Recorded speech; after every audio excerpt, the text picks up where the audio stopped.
Praise the lord అందరికీ. April నెల 14వ తేదీ అలసిన వాణిని ఊరడించు మాటలు చదువుతున్నాను.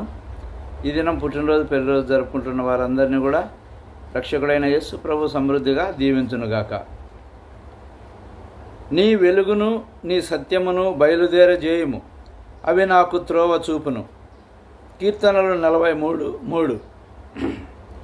12 ప్రశస్త రత్నములు కలిగిన న్యాయ విధాన పథకము వెనుక ఊరీము తుమ్మీము అను వాటి నుంచవలెను. నిర్గమకాండం 28:30. ఏ సమయమందైనను ఏ వ్యక్తికి సంబంధించిన ఏ విషయమును గూర్చి అయినను ప్రధాన యాజకుడు ఈ 2 రాళ్ల సహాయముతో దేవుని చిత్తమును కనుగొనును. సంఖ్యాకాండం 27:21. ఈ 2 రాళ్ళు ఏ విధముగా పని చేసినవో అన్నది ఒక మర్మము.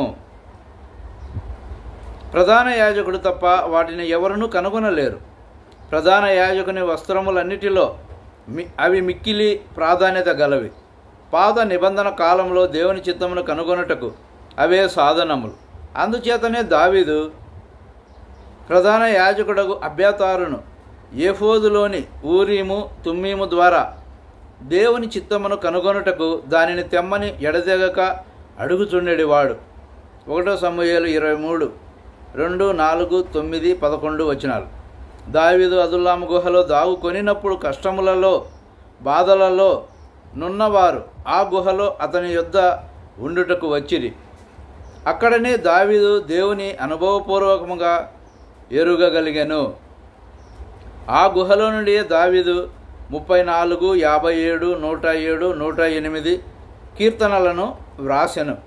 అక్కడ అతడు దేవుని ప్రణాళికను కనుగొను రహస్యమును నేర్చుకొనెను. ఏఫోదు 2 రాళ్ళు కలిగిన న్యాయ విధాన పథకము ద్వారా దావీదు చిన్న విషయములలో కూడా దేవుని చిత్తమును తెలుసుకొనుటకు ఆరంభించెను. 1 సమూయేలు 23:1-5 వచనాలు, 12వ వచనం. అందరికీ ఆ ఆధిక్యత అందుబాటులో ఉన్నది, కానీ కొద్దిమంది మాత్రమే ప్రధాన యాజకుని యొద్దకు వెళ్ళి దేవుని చిత్తమును కనుగొనేవారు. తరచుగా మన పరిస్థితి కూడా అంతే. మనం అనేక పొరపాట్లు చేసి అనేక పర్యాయములు తప్పిపోయిన తరువాత, ఓ ప్రభువా, ఈ దినమున నీ చిత్తమును కనుగొనుటకు నాకు సహాయము చేయుము అని అందుము.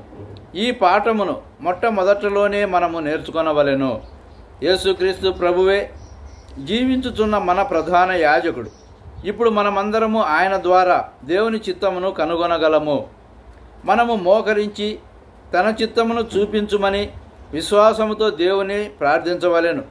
ఉదాహరణకు, మనము బజారుకు వెళ్ళినప్పుడు మన సమయమును పాడు చేసుకొననవసరం లేదు.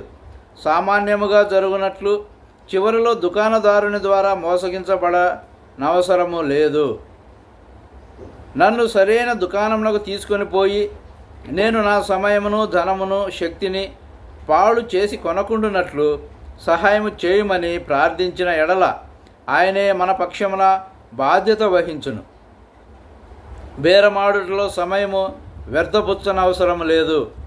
మనము నష్టపడిన దానిని బట్టి బాధపడనవసరము లేదు. అందరికీ వందనాలు. Thank you.